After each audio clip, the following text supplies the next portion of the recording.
Story time. It was a quiet Tuesday night when Emma, a 25-year-old freelance writer, decided to Google her own name.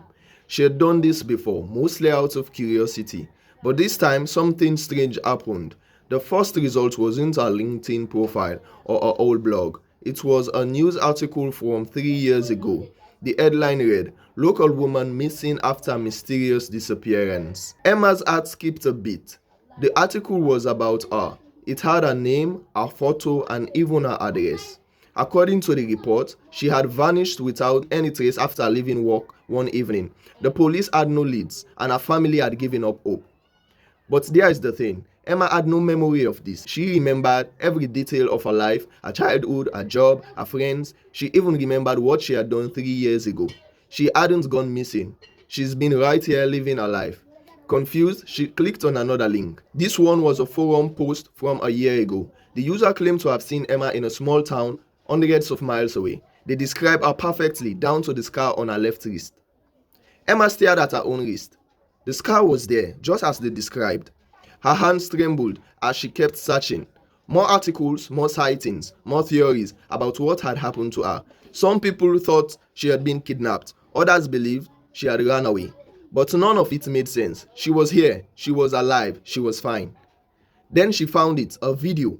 It was grainy and dark, but she could make out a figure walking down a deserted street. The timestamp was from 3 years ago, the night she was supposedly disappeared.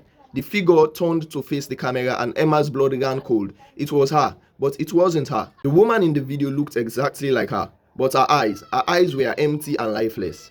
Emma's mind raced. Was this some kind of a prank, a glitch in the system, or something far more sinister? She decided to call her best friend Sarah, who had known her for years. Sarah would know what to do. But when Sarah answered, her voice was cold and distant. "Emma, you're not supposed to be here."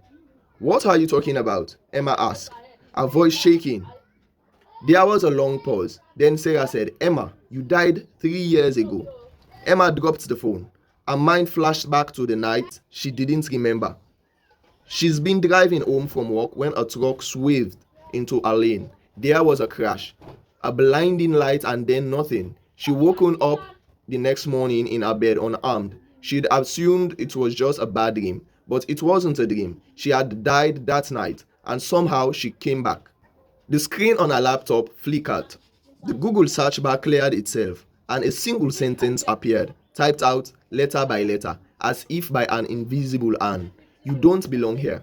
Emma slammed the laptop shut, but when she opened it again, the words were still here, glowing faintly in the dark. And then she added, a faint whisper coming from the shadows of her room, "You don't belong here."